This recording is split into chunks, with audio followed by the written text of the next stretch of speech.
anyị na-akọ akpụ anaghị emecha ọfụma anyị nwere ike anyị were ya gaa ahịa otu o si gbaa kịrịkịrị ga-eme anyị agaghị azụpụcha ya anyị otu ahụ kwesị anyị nwere ike na-enweta ihe dịka 5,000 mgbe ahụ mana ugbu a ewetegoro na anyị esi ya anyị were ya kọchaa akpụ anyị aga ahịa ọgba okpokpo anyị garuo ndị ahịa na-azụpụ ya anyị were ego ahụ were na-akwụrụ ụmụ anyị ụgwọ ọsọ ha were na-aga akwụkwọ anyị werekwa ya na-eriju afọ ọya uru anyị na-enweta na esi ego ole ka ị na-eme ego ole ka ị na-eri mbụ na ego ole ka ị na-eri ya kịta oge mbụ anyị na-aga ahịa anyị nwere ike ire akpa akpụ n'ihi kịrịkịrị ọ dị anyị nwere ike ahịa na-ere ya ndị 800 ndị 1000 n'ihi otu o si gbaa kịrịkịrị mana ugbu a o nwere nke m na-enwe were gaa ahịa ma na-ereta ya ebe 1005 enwere m ike mbụrụ ihe dịka akpa 10 ebe 1005 ahụ ma na-enweta ya ebe 15,000 nke nwụ na ọ dị elu karịa otu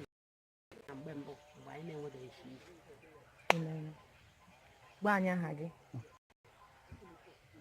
aha m Sister Fidelia. This is BBS News, Biafra Broadcasting Service, mouthpiece of the Biafran people. Atemobio. Yeah. Atemobio. Yeah. Igbo Queen. Yeah. Igbo Queen. Yeah. Igbo Queen Zone. Efik me como. Emiedi. Eyes on. Yeah. Eyes on. Yeah. Is okay, Nemia.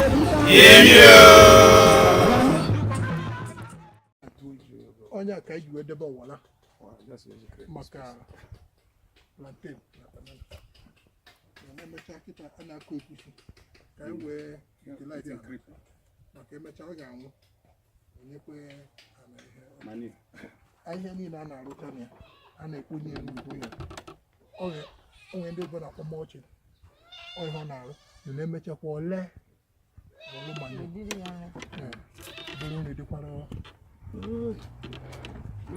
ewu dị ebe ọkọrọ ya taa alụ mme ya na-ata alụ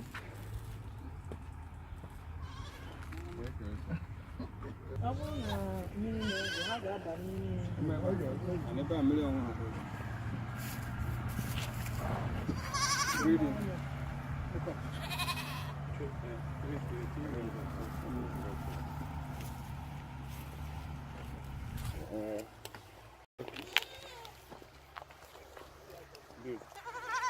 you block them.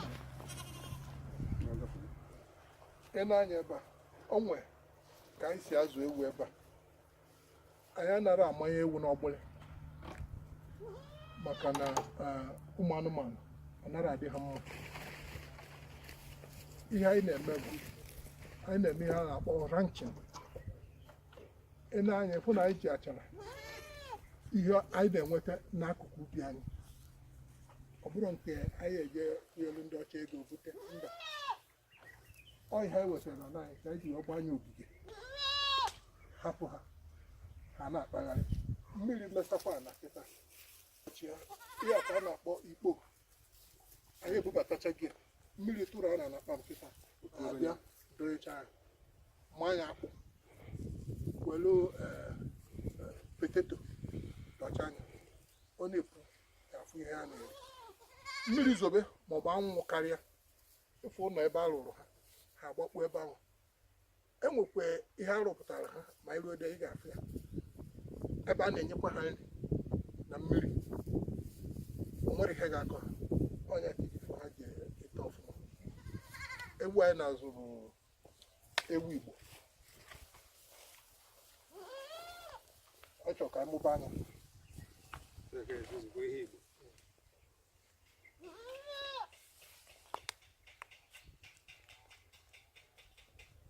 ọ dị nne na anọ nke na-atọ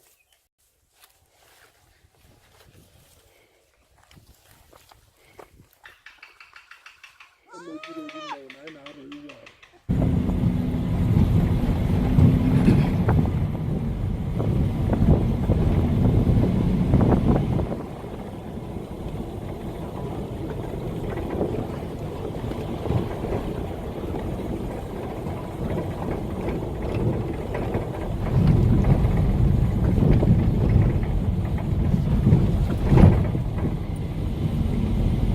say in case if you. All right. Good morning, good afternoon, good evening, listeners and followers all over the world. My name is Prince Uchimeze Richard. I'm the national leader of the Biafra Nations Youth League. And we are also anchoring the BBS Media, Biafra Broadcasting Service. And this is our second documentary. The first documentary in Igbo land. The first was the documentary of NCBD in Cross River State, the Jagam, which displays the Jagam culture. And here we have come, this is our first shot in Igbo land, where display farming methods here. So this is what BBS is all about. We are not inciting. The BBS under our direction will make sure we bring to you this in the southeast and south-south. So you follow us always, subscribe and drop your comments. Thank you very much.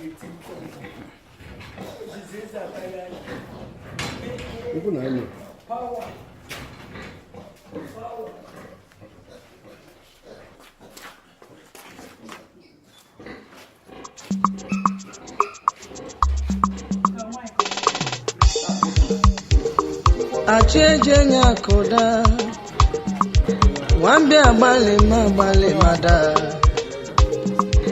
Otu samiri sauru ntiri nesha foso All body da, all body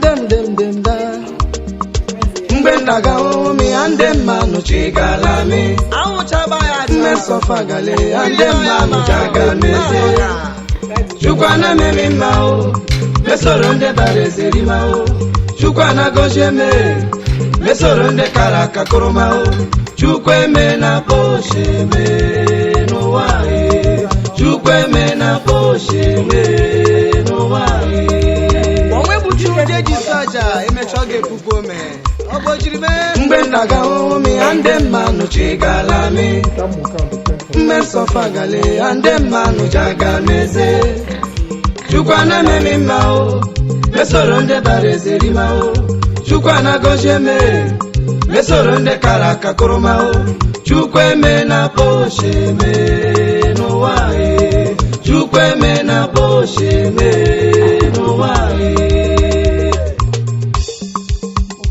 Ogranya toro giyo urumaye gije no wae Ogranya toro giyo jeremaye gije no wae da ijelo ashindike amama jemeo ijelo weshelike akuwa sorry akuwa uye nwejebere chi ya uwa mbora mra ya Ogranya toro gi ahuru maye gijelo wa Ogranya toro gi motere maye gijelo wa wale owu cheje nyakuwe oge chikama anyị tere oge Chineke oge chikama n'ụwa nejime bunga obashachi o doga obashachi o Shagama Owite panjo apa mmebu ebere mi nebele n'ụwa showite arambo Owite hagi my brother gi hu hige Owite bafu ka obaka Ashokrobia gbakwa na ego je kwa Obojirime Owite panjo apa mmebu ebere mi nebele n'ụwa showite arambo Hashum Africa da ai huzo me mahi le anida usamu ya gara bama motore ma kama kaba yangu maromu ya angangonye bi wona bodu anashi alika bakamre ke wonu je wonwe ai kuji ba abincin da mutun da bai da karfi ai in kai aiki zai ka ci ai mai kudi ne ya mari mata mai kyau ai abu mai kyau ya ci kudi na ko ba haka ba kai mu je mana ya ugichi shiko ya awara kasala onye chicha konye Owite panjo apa mmebu ebere mi n'ebe n'ụwa sowite arambo.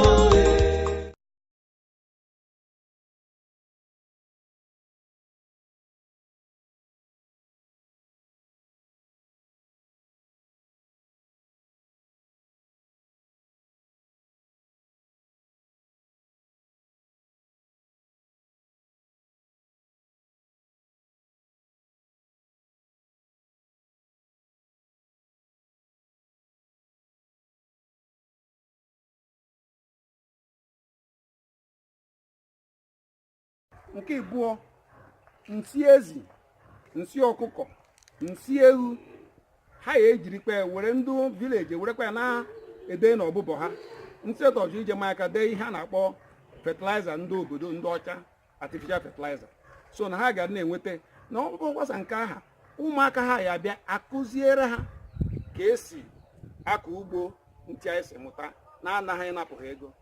Nke ọzọ uru ọ bakwara ha bụ na ndị ọbụla chọkwara ịbata na a na-enye ha ana maka ihe na-enye anyị nsogbu ebe a bụ ana a na-enye ha ana anaghị ego ọbụla bịa ka ịkọ kụziere gị na-adịghị ego nye gị ana na-adịghị ego nyekwara gị aka ka ị wee nwee ike ịghọta so na ndị obodo a nabatara anyị maka anyị bịara n'obodo a enye ha ya ana anyị akwụghị ụgwọ ya enwe ha sokwuzi anyị n'akọ ugbo iji ha ya afụ ha ghọtara werekwa na ha azụkwa na ụmụaka na ụlọ akwụkwọ werekwa na ya na-arụ ụlọ nọọ ihe ị kọtara na ana ka ị ga-eji ịzụ ụmụ. Ndewo, imela. Enwe ihe ọzọ ị chọrọ ịgwa ndị Naịjirịa ma ọ bụ